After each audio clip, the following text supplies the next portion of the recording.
BJP government आई है तब से यही काम किया है, जो हक की आवाज़ उठाता है उन्हें जेल में डाल दो। जनता पिछले कुछ दिनों से देख रही है किस तरह से लोकतंत्र का गला घोटा जा रहा है। सिर्फ उन सांसदों का क्या कसूर है, वो ये पूछ रहे हैं कि बस एक वक्त दे दीजिए कि संसद में चूक क्यों हुई। बीजेपी करे गुंडाई कर रहे थे, हंगामा कर रहे थे, नियमों को बताइए ना, कितनी कुर्सियां तोड़ दी, कितने स्पीकर नियम था, नियम के खिलाफ थे लोग।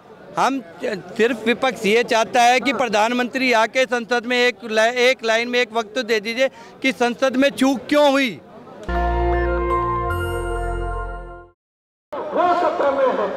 युवा कांग्रेस का आज बड़ा आंदोलन है। एक तरफ सदन की कार्यवाही चल रही है तो दूसरी तरफ कांग्रेस के हजारों कार्यकर्ता दिल्ली की सड़कों पर सदन के बगल में आंदोलन कर रहे हैं और सरकार के खिलाफ जम करके नारे लगाए जा रहे हैं। सरकार पर हमला बोलने का काम आईवाईसी के हजारों वर्कर्स लगातार कर रहे हैं। क्या दिक्कत है नरेंद्र मोदी से? सब कुछ सुरक्षित है। जो लोग गुंडाई कर रहे हैं सदन में, सदन की जो कार्रवाई थी उसके खिलाफ थे, उनको सस्पेंड कर दिया गया।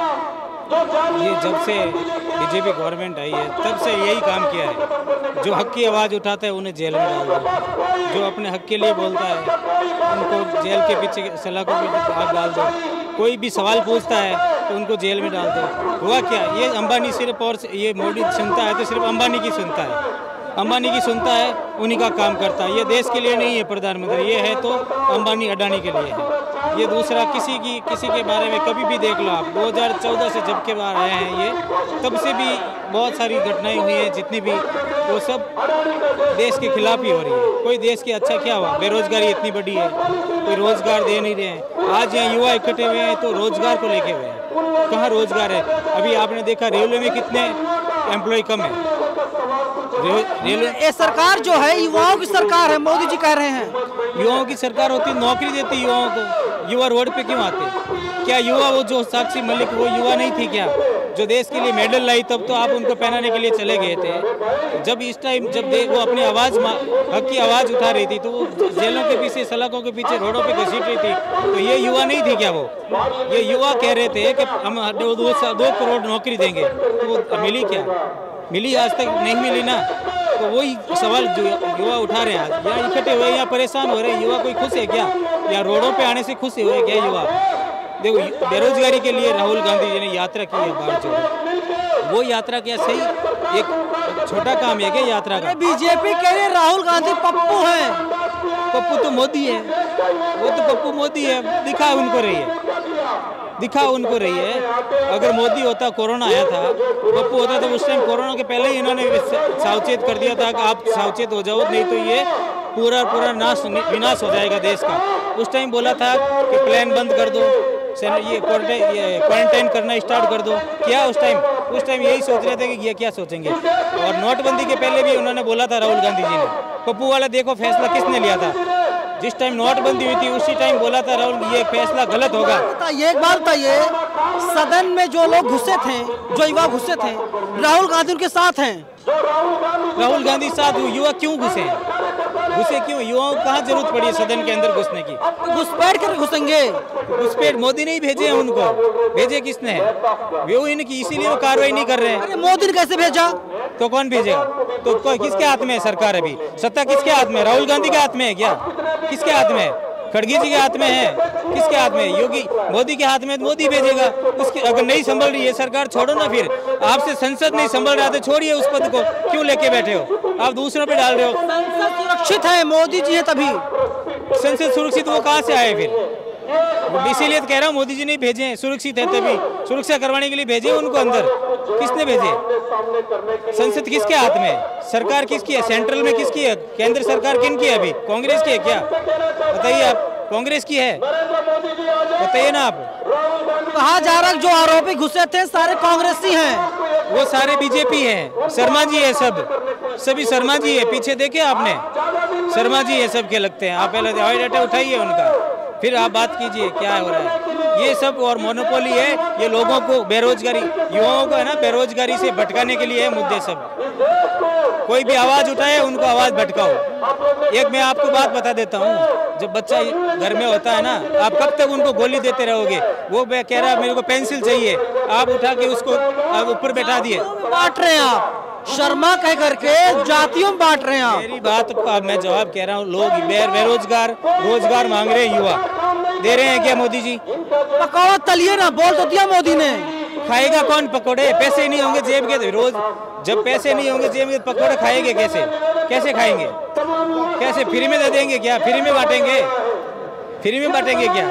पकौड़ा तलने को उनको बोलिए, अडानी को बोलिए पकौड़ा तलिए तुम, अडानी को बोलिए, अंबानी को बोलिए, मोदी जी खुद को बोलिए उनको। ये युवा रोजगार चाहिए। अगर युवा पकौड़े तलेंगे ना तो ऐसे ही देश में एक्सीडेंट होंगे, ऐसे ही ये दंगे फसाद होंगे, ऐसे ही लोग युवा रोडों पे आएंगे। एक बात बताऊं आपको, अभी जो उड़ीसा में रेल हादसा हुआ वो किस लिए हुआ था? एम्प्लॉय की कमी से हुआ था। वहाँ पे 10 आदमी चाहिए, वहाँ 2 काम कर रहे हैं, तो 8 की कमी खलेगी कि नहीं खलेगी? सर एक बात बताइए, इतनी बेहतरीन सरकार है मोदी की, इतनी बेहतरीन सरकार है, फिर भी आप लोग सड़कों पे किस मुद्दे पे बेहतरीन सरकार है? रोजगार, शिक्षा, पढ़ाई लिखाई, दवाई, महंगाई। कहाँ रोजगार है? मैं हरियाणा से आता हूँ, हरियाणा में इतना बुरा हाल है। सभी अगर एक फॉर्म भरने के लिए अगर कोई वैकेंसी 10,000 निकलती है तो करोड़ों के अंदर फॉर्म चले जाते हैं। तो बेरोजगारी है। कोई ऐसा, जब मोदी जी की सरकार बनी थी तो उन्होंने कहा हर साल 2 करोड़ रोजगार देंगे। कहाँ गया 2 करोड़ रोजगार? कहाँ है? आप बताइए, मिला है कभी किसी हिंदुस्तानी को, किसी युवा को 2 करोड़ हर साल? कहाँ है? काला धन वापिस लाएंगे। 2014 से पहले सिर्फ एक मुद्दा था, काला धन लेके आएंगे, लेकिन आज 9 साल हो गए, काले धन पे बात ही नहीं है, क्योंकि सबसे ज्यादा काला धन लेने वाला। काला धन क्या? राजस्थान वालों को 450 में सिलेंडर मिलेगा। राजस्थान वालों को 450 सिलेंडर। मेरी बात सुनो, वो जुमला है। जब अशोक गहलोत ने घोषणा की थी हम 500 में सिलेंडर देंगे, ठीक है, 500 में, यही महोदय आए थे जोधपुर में जब चुनाव हो रहा था विधानसभा का, यही महोदय आए बोल के गए थे हम 650 में सिलेंडर देंगे। गहलोत कांग्रेस सरकार ने 500 में किया, इन्होंने आके 600 में कर दिया। तो ये क्या हो गया? इसमें बताओ, ये कम हुआ कि ज़्यादा हुआ? बेरोजगारी कहाँ कम हुई? और अभी जब संसद में कल संसद में भी आवाज़ उठा रहे थे, संसद में आवाज़ उठा रहे, तो इन्होंने ये आप रिपोर्ट देखे ना कल वाली, इन्होंने साफ तौर से मना कर दिया। केंद्र सरकार ने ऐसा कभी नहीं बोला कि 450 में सिलेंडर देंगे, जबकि राजस्थान में आज भी 500 रुपये में सिलेंडर मिल रहा है। आज भी कांग्रेस सरकार थी, 500 रुपये में सिलेंडर मिल रहा था।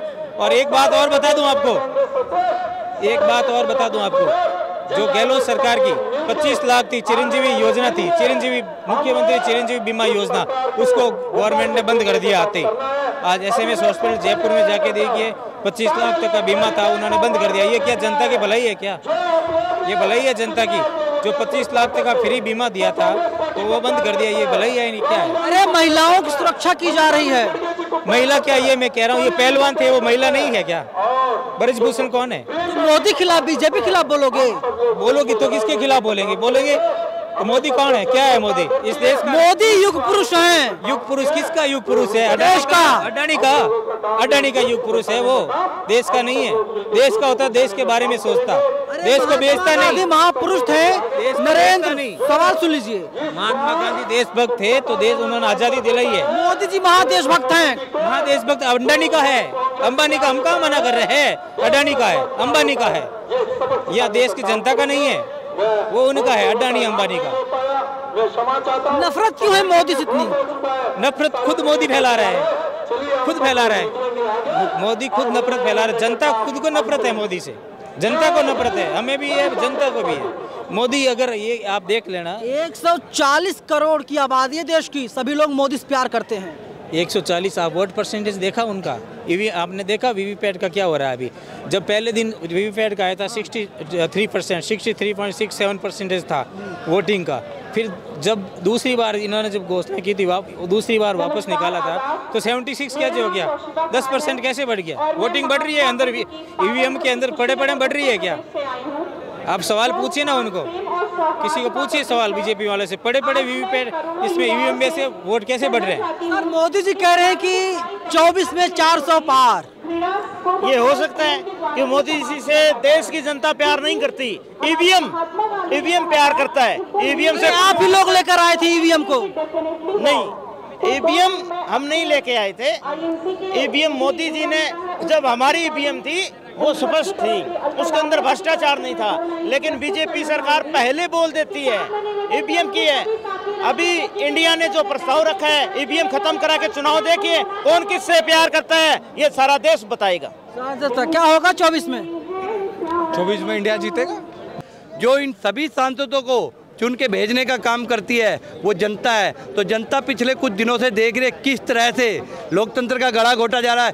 सिर्फ उन सांसदों का क्या कसूर है, वो ये पूछ रहे हैं कि बस एक वक्त दे दीजिए कि संसद में चूक क्यों हुई। बीजेपी कह रही गुंडाई कर रहे थे, हंगामा कर रहे थे, नियमों के बताइए ना, कितनी कुर्सियां तोड़ दी, कितने स्पीकर नियम था, नियम के खिलाफ थे लोग।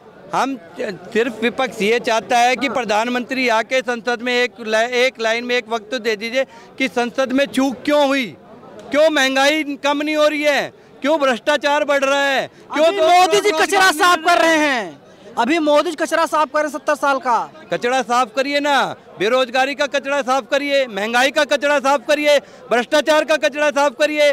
जो हमारी बहनें बैठी थी जंतर मंतर पे पहलवान, उनके साथ जो शोषण कर रहा है उस कचरे को साफ करिए। भारतीय जनता पार्टी में जो रेपिस्ट बैठे हैं, जो भ्रष्टाचारी बैठे हैं, जो गंद है, उस कचरे को साफ करने का काम करे सरकार, ना कि जो सत्ता के खिलाफ जो आवाज़ उठा रहे संसद में, जो सुरक्षा की बात करे उस कचरे को साफ करे। तो मोदी जी को अपने मन का कचरा साफ करने की बात हो रही है कि वो कचरा साफ करे। आप लोग युग पुरुष के खिलाफ हैं, हम मोदी जी युग पुरुष हैं। हम तो वही कह रहे हैं, ये कैसा युग पुरुष है जिस युग पुरुष में महंगाई बढ़ती जा रही है, भ्रष्टाचार बढ़ता जा रहा है, बढ़ रही है, बेरोजगारी, कमाई बढ़ रही, लोगों की कमाई बढ़ रही है। स्मृति ईरानी की बेटी की बढ़ रही है क्योंकि वो दारू परोसने का काम कर रही है।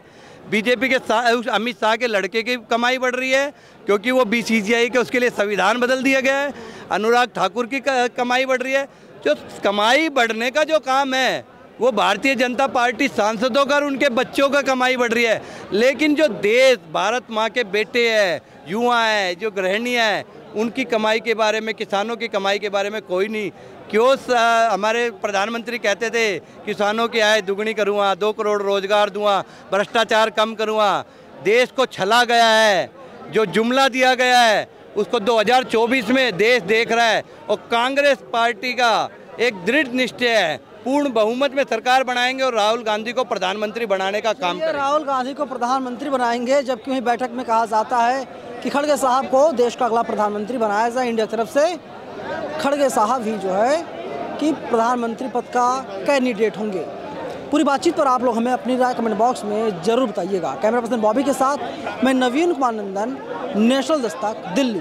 नेशनल दस्तक की आपसे गुजारिश है कि अगर इसको बचाना चाहते हैं तो नेशनल दस्तक को सब्सक्राइब करने के लिए रेड कलर के सब्सक्राइब बटन को दबाएं, फिर बेल आइकन की घंटी दबाएं। नेशनल दस्तक को बचाने के लिए बहुत जरूरी है कि हर खबर को शेयर करें, लाइक करें, कमेंट जरूर करें।